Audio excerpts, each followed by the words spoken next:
have the privilege to be accompanied here on stage with some star architects and leading interior designers in the region, all very well versed in branded residences, hotels, residential, and other product types.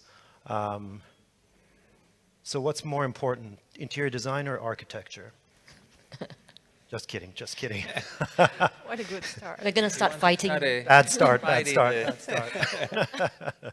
No, perhaps why don't we begin with, obviously branded residences, as we learned today, are more than just hospitality branded residences. There's fashion brands, there's automotive brands, many more. But perhaps let's start with some of the hospitality related branded residences, and let's talk about what is the big differences when you approach the design of a branded residential product versus, let's say, an unbranded residential or a hotel product. From your position, when you start work, what's very different? Shall we introduce ourselves? Oh, sorry. No problem. Yeah, let's begin with introduction. Sorry, the IT issues threw me off. Please, Martin, would you like to begin? Yeah, my name is Martin Palleros. I'm one of the directors of Tierra Design in Thailand. I've been working here for about 20 years. My background is I'm an architect, originally from Argentina, and I have a master's degree in landscape architecture. So for the last 20 years, I've been involved in many projects here in Thailand, in Phuket. Some of you may know Twin Palms Hotel, and then subsequently Twin Palms Monasur residences. Involved also with Anantara Layan, the beach house. We are doing some also the life wellness for Layan, and some branded residence for Anantara, which is Kiara Reserve, which are 17 villas and some condos. In Bali also we have done Andas, Bali. We are also working with GoCo in a project, very interesting wellness project in Samui. Yeah, and some other also private residence, branded residence. And I almost forgot also for the first time, we are doing, working in our own branded residence project, which is called Tierra Cuatro in Phuket. Excellent, thank you. Patricia. Hi, I'm Patricia Douven. I'm the founder and design director for White Jacket. Our headquarters is in Singapore. We have another office in Bangkok as well. So we specialize in hospitality and F&B interior design. Just to name a few projects, all our projects are around Asia. So we have project with Rosewood in China. We are working on the Kimpton Hotel in Osaka. We have an intercontinental resort in Vietnam. We're also working with Shangri-La on a couple of projects, and currently a restaurant project as well. And other than hospitality project, we do work on some residential project too, branded residences. We have completed one with the Shangri-La. We have one ongoing with the Intercontinental Group. I'm also lucky to work with Martin on another project. It's a luxury residence project in Phuket. It's called the Garden of Edens. Hi, my name is Hsiu. So I'm an architect representing SCSY Studio, one of the directors there. So we also based in Singapore, and we specialize in hospitality projects. So I guess since today we're talking about branded residences, so the branded residences that we have worked on would be the Four Seasons Okinawa. So that project is kind of interesting because the hotel part of it actually is just pure standard bedrooms. The suites, as well as the villas, are all branded. So it's really a kind of a good match, I guess, how these two can come together. The other kind of branded residences that we are working on is the Intercontinental Sapa. So that 185 keys, and then like 79 villas that will be tied in an adjacent plot. Interestingly, the same owner is now developing 39 villas. We're kind of designing it, and it's soon to be branded residence. So they're like, okay, I just want to deal with the architect now. So we'll brand it later. We will definitely brand it, but so we're working on that as well, amongst others. Yep. So that's almost an interesting sort of area to start or story to start with, because I think my question was, what is sort of the approach that you take, which is different? And in this case, you're sort of what comes first, the brand or the residence? In this case, it's the residence. But so are you still taking a view of a branded residential? How do you take that view? Yeah, How is that different? Yeah, so it's interesting because it's in the same plot. So that one we actually went in kind of with a view of the branded residences view based on all the branded residences we have done. So I mean, simple things like the size of the room. The size of the room, whether it's 45, 55, it becomes the hotel room size as opposed to a kind of smaller room size that you would find in a, say, urban apartment, for example. So we take those in as we design, and even things like kind of play up the front of house, the living, the dining, and the kind of the back of house or the service area would be would be kind of like really downplayed. So we do take, but even when we design branded residences without the brand, we do take what we learned from previous branded residences as we design them. Also going to your question of the difference between, working for hotel brands versus, private brands is hotel, the main consideration is the brand standard that you need to comply. So basically the design, what comes the architecture first, when it comes to hotel, is mainly driven by the, brand standards of, that particular brand. Mm-hmm. So would you say that the brand standards are driving some of the design realities, particularly the area programming, more than, let's say, what the market has? So if you're saying, for instance, I'm just throwing numbers out there, if a luxury studio unit in Bangkok is typically 90 square meters, but the brand standard is 120 square meters, yeah, exactly. wins? Well, yeah, I mean, normally, you will follow the requirements of the hotel operator, for that particular brand. When, if it becomes in your, own brands, you have more flexibility in terms of space, and finishes and so on. So. I think it depends on the brand and market as well, right? Correct. So it could be like in the resort setting or urban setting will have very different requirement as well. Yeah. Yeah. Yeah, and also some hotels, they have different levels, Yes. brands. Some are luxury brands, some are not luxury brands. So it depends as well on, on which market you aiming for. Yeah. Yeah, and to your question about who wins, I actually have a project where it was a hotel and a branded residence, and because it's an urban site and the developer was very kind of familiar with, it's like his home ground, they really controlled the size of the unit. So it was we were just kind of the child stuck in the middle, but there was the owner and the developer. And at the end, in that one, the developer won just because he said, I know the market. So while the brand may have certain things that they really try to adhere to, market forces really sometimes don't allow us to kind of follow the sizes that we would have liked. Yep. And when you have those sort of situations where there's perhaps opposing forces, the market force versus the brand, do you feel that there's a good sort of dialogue, that the brands are typically accommodating, or are they quite strict about brand? Obviously, we're coming from Hilton, upholding our Waldorf Astoria brand standards is very important to us, and we're probably going to be less likely to compromise. Yes, I find in my experience working with, different brands that some brands are a bit more flexible than others. So at the end of the day, it depends, which brand, do you work with. I also had experience where we have to change the programming halfway through. I think because nowadays, especially the market is so volatile, there's so many things happening. So it could be, for some reason, this programming doesn't work for the market anymore, and you have to just change like that. So I think also, we have experience where initially the developer thought, okay, the market wants smaller unit for the branded residence, but then it turns out that people actually wanted much larger unit because COVID hit. So people want more space. So we have to kind of change. Really, I think the idea is whatever that we are doing really has to fit the market, and things are changing really fast.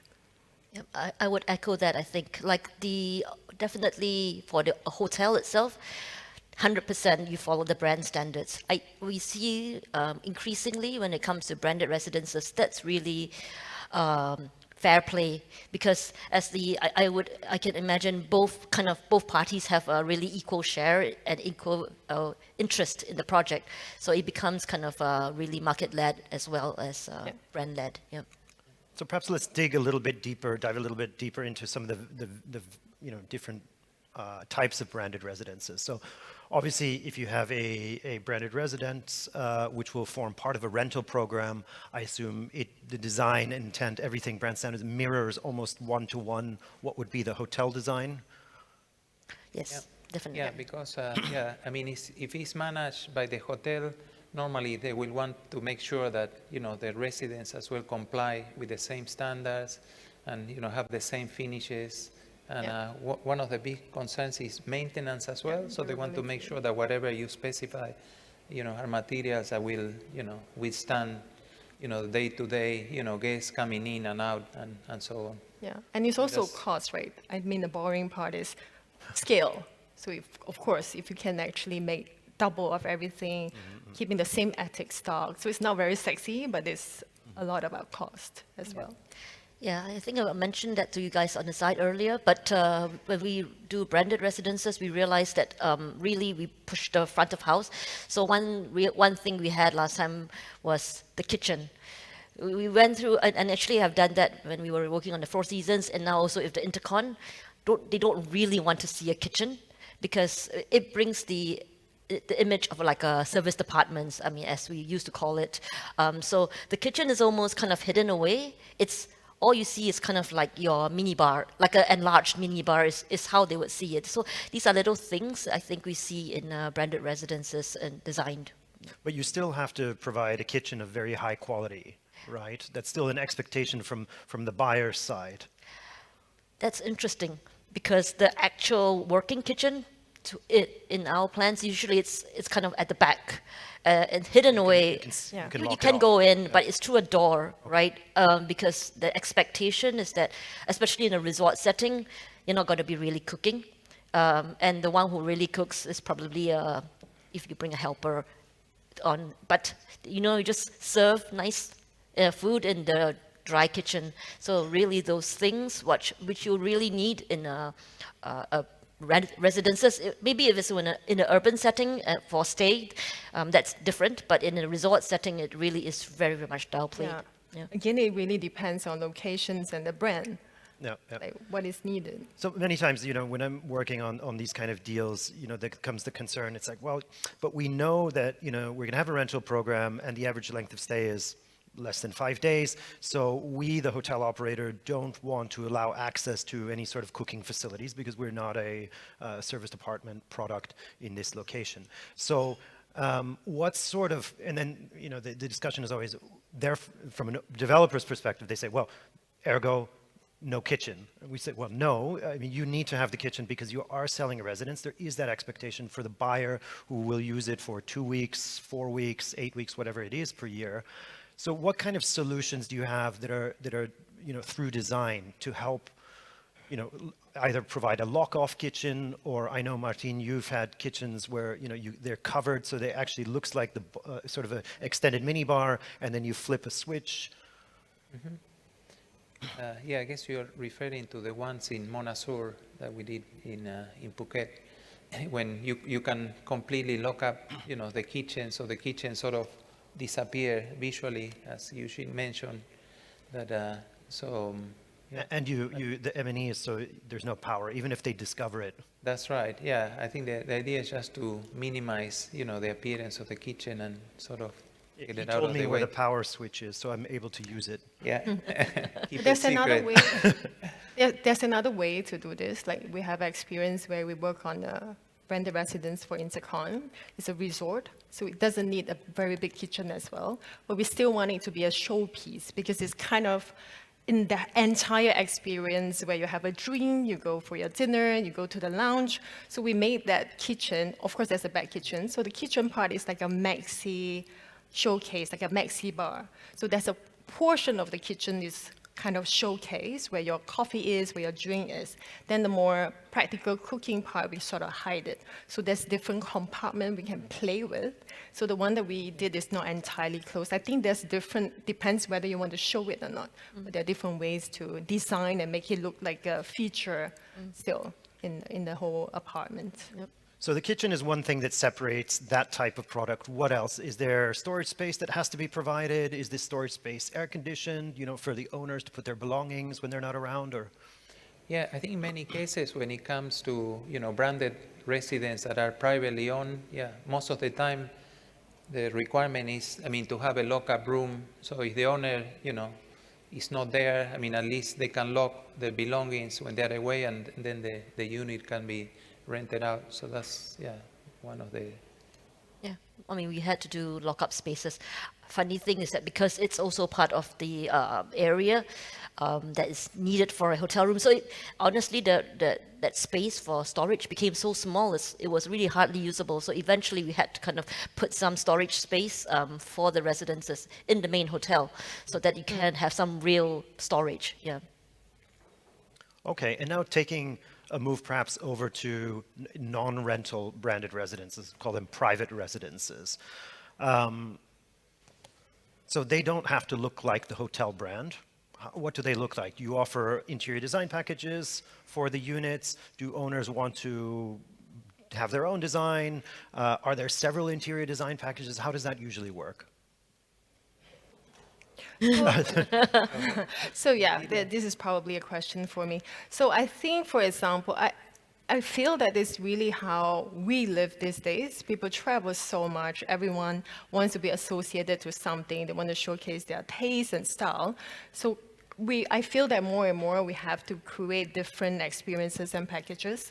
So for example, for the Garden of Eden, we do have to provide some different FF&E packages for the client to choose as well. So they have an option, whether they like different tone and all that. So there's a bit of a personalization there, which is important. I think a lot of people don't want the standard things anymore when it comes to the private residences, for example. Even for some branded residences, interestingly, but this is privately owned, branded residence. So one of the projects we work with, Shangri-La, they actually allow the potential buyer to customize whatever that possibly can be done, except for bathroom, but some of the walls, partition, some of the finishes, they do have the freedom to make the change, because I think it's also not a very huge project. It's 80 units, so they were very flexible in terms of that. And once they open that door, their sales sort of shoot up. So I think there is a market there that people want. Interesting. To make And their that own door that we space. speak of, was that literally your door? Do they have then direct access to you as the interior designer, or can they bring their own, or how does that? Yes, so if they're interested, because we did the show flats, so we did like 7 show flats for them. So if they're interested, they can engage us. They can come directly and talk to us. So they don't, or they can have their own interior designer, but what they are doing is they are allowed to make changes to the layout. They can also buy 2 units and combine them. So in that development, we also have duplexes. So it's crazy. So they can actually do a lot. Yeah. Well, also when it comes to, really luxury, top residents, at the price point, buyers expect, certain flexibility, not only to the interior, but sometimes, the way that they want to use spaces, especially now. There's a trend to have more flexible spaces. Some people expect a gym, some other, want a sauna, cold plunge bath, Yeah, which is, quite the facilities and it's- as well. Nowadays, Exactly. it's So such a big component. I think especially wellness, right? Yeah, there's a big trend also in branded residence toward wellness. So everyone, likes the idea of living healthy and, are more conscious about living longer. So, so they look at this. And these are specific, now let's dive into this a little bit more. Facilities that are specific to the branded residence. And let's assume no hotel component, no hotel adjacent or connected. What kind of facilities are typical, that you are almost expected now when we talk luxury branded residences in Southeast Asia? Yeah. Well, again, as I mentioned, there's now a demand for like sauna, cold plunge bath, also in terms of like wellness massage rooms, there's many, people that are asking for that. Yeah, well, one of the projects that we are doing, but it's in China, but it's still in Asia. So we have a whiskey bar where we created a vault that they can actually put their expensive whiskey there with their name tag, so they can actually bring friends there, show off. So that's a private bar. There's also a study room, like the quiet room where you can, read, library, just kind of stay away from your family a little bit. There's also like a kids room, teens room, where you want to like put your kids away. And in that development, outdoor spaces are also very important. So there's different garden path area where you can meditate. There's also a special area for pets. I think nowadays it's becoming more and more important in terms of development. So a lot of hotels, back to hotels that we are designing now, for example, Hilton brand is very pet friendly. So when we are designing, we also have to consider where in a restaurant, where should the client be bringing the pets? Because sometimes they want to control, like where the pet actually go. So I think this is some of the things that we see a lot, other than the wellness part. It's also wellness for pets. It's like symptomatic of what people lifestyle is like, right? So we have projects also that pet grooming and pet places become something, because you have something for kids, you need to have something for pets as well, and then definitely wellness. I think these are the... It's only fair. Yes. Like, yeah, your pets are like your children anyway, right? So those three key points, I think pets, children, wellness, these are really things that people almost expect. And also private restaurants. Private chefs. So little private, where you can collaborate with chefs. So there's a show kitchen component, there's a little private dining room. All these become, I think for successful branded residence, amenities is even as important as the space, I think. It's like the extension of your residence. Yeah. Where are these, sorry, Martin. No, and I said even for condominiums, you have a, valet parking with concierge, that they take your car, they park it, they wash your car, things like.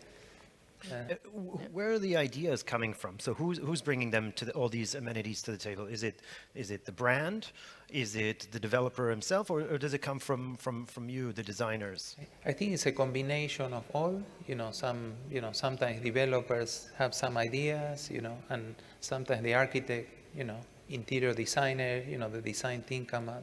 Yeah, with and I think the developer and the hoteler, they just learn from each other. Yeah. Right. A lot of like you said, in the condo development nowadays, they really focus a lot on amplifying that experience, not just this landscape and all its activities what you actually have in there. I think for hotel they see more and more this is how people live nowadays, right? Yeah. So of course for the affluent clientele, the expectation would be a lot higher, like maybe a champagne and caviar bar that is only for the residents, so you know that you have prestige at that level.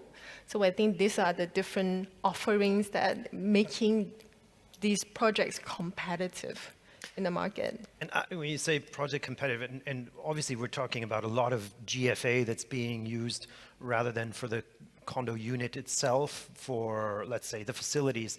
Do you feel that the space or facilities help sort of compensate for a smaller unit, or are people still expecting both? They want the facilities plus the large unit, and that results in lower number of units, which maybe is why we talk about branded I think they want both. The Space the market is wants luxury. everything. Of course. Yeah, especially I think after COVID. So people are spending more time at home. Like before COVID, I never watched TV. Now I have a 75-inch and I'm not going anywhere. So I think it changed a lot of how we live and what we want, and people entertain at home. So that's why all these private dining room that you can hire a private chef as part of the amenities and facility to your residents, it becomes very appealing. People don't want a basic clubhouse anymore. You want something more than that, I think. But actually, back to your question, Christian, as to who drives it, right? I mean, we love, as architects, as designers, we love to give the ideas, but actually, usually, especially for standalone, it's kind of held very tightly by the developer. Once they say, okay, please, tell me what we can do. That's when Yeah. we really can, and so that's how we get these kind of projects. So the developer has to kind of first give the green light. I say, I see the value in this, and then as designers, Normally can you play. start first, then I come in. Yes. And then you say, don't change my thing. Sometimes it happens. But there's a lot of brainstorming as well. Everyone just contribute. So I think there's To the table. one aspect, and having been in consulting myself, and a number of the organizers are consultants here today, we need to talk about them, sort of the commercial or investment consultants. And I think there are a number who have this branded residential expertise, both at a global level and in region. Of course, many times, things don't happen the right way, and we sort of just roll with it. Do you feel that developers are aware of their sort of gaps and are open to bringing in, professional consultants to help guide this process and help really try to put some math to the value of the facilities versus square meters, amenities, etc.? Or is it a bit like you're saying, it's a bit more sort of let's all brainstorm together and sort of see what sticks in the market? Mm-hmm. I think it depends on the developer as well. Some developer has the thirst to be, take the risk and be the market leader. Yeah, I Some- think it's a little bit of both, Yeah. depends of, yeah. Do you know if there's any Develop. brands that are insisting on having that sort of additional consultant at the table, role at the table? Usually, Yeah. I mean, there'll I think be a it's few mostly- that they will have to hold, Yeah. and then the rest they're kind of willing to let go. But at the same time, we do know when if the team is kind of like rich, the project really moves well, and we feel the pain, but we can't. It's hard to kind of. It's not tangible in that sense. Oh, you kind of cannot translate it to the next guy. So hey, this is what you should have, the full team, for example. But when the team is strong, the project is perfect. Yeah, it's a collaborative process, of course. Yeah. So I think what we saw from very early today, the stats, branded residences drive great sales premiums, but experienced developers also know that comes with cost premiums, particularly fit-out cost premiums. And so we sort of all panic, but the fit-out costs are going to be much higher.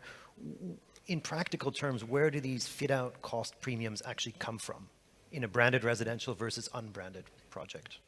But also at the same time, I mean, you get 20 to 30% more branded versus non-branded residents. So you could afford to spend a little bit more in Well, terms of- the question is the Ideally. premium only 10% or is it 30% and it's Yeah. eating your premium? Yeah. I think again, I mean, depends of, which one, but I would say, I mean, if you plan smart and, I mean, not everything needs to be expensive, but you need to, sort of advise sometimes the developer like where to spend the money. And so I think it's, it doesn't necessarily means that you have to spend a lot more for branded residents versus not branded. That's I think in for branded our residents, probably the requirement on the back of house, the operational stuff, the M&E, probably will be higher. Yeah. That's the part that, So the M&E and back of house, obviously when you have a hotel sort of associated or with a rental program, and how does that change when you're working with a hospitality brand, a hotel brand? Is there a difference then between the MEP requirements for a, let's say, standalone residence versus a hotel residence? Or is it just, no, it is the hotel standard? Yeah. Well, again, most of when you work with hotel, it's the hotel standards. And when there's no hotel involved, you have, more flexibility and you can discuss, options, with the developer and, make the decision based, sometimes on cost or requirements, etc. having said that, maybe, this higher standard in terms of operation, in terms of M&E, in terms of security, can also be a good marketing tool to sell the property, because that's something that non-branded residents they don't have that manual and standard for them to adhere to. So for example, the Shangri-La residence that we are doing, because like in China, people care a lot about pollution. So then the aircon, what kind of filter you're using, what kind of filter so all these things that you don't really see. So they even showcase what kind of water filter system that they are doing.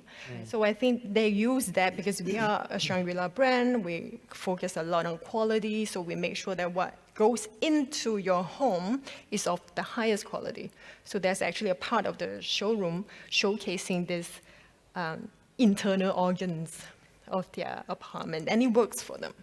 And to add on to the kind of the things that you don't see, some of the branded residents that we did, they need to add in, say, a leak detection device. It's really something you don't see, but it's something that works for the longevity of the project, that you kind of find the leak before it starts to kind of affect the guy downstairs, for example, right? So these are the things that are kind of like behind the scenes that help to keep the project looking good for years. That's what branded residences offer you.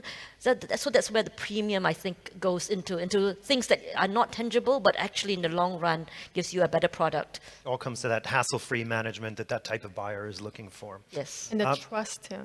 And the trust. So just to wrap up, from your experience, let's just talk do's and don'ts for any recommendation for developers, who are thinking about building branded residences. If there's any sort of recommendations from your experience, what should you do and what should you not do? Well, do let the architect work and do the magic. Like trust. I'm glad that you started. And who's Glad that leading, you the say that. architect or the interior designer? Oh, Well, I want to start a fight on. Well, I like to think that we do, No, but no. Yeah. No, I but think yeah, master plan it's has a to come from teamwork architect. normally. Yeah.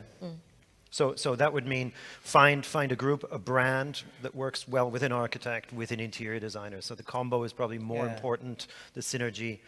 Definitely. Yeah, and it's a long-term project, right? So I think the fit is important. So getting the right professional team and consultants to work on the project that will last a very long time. So it's important that you get a professional to help you.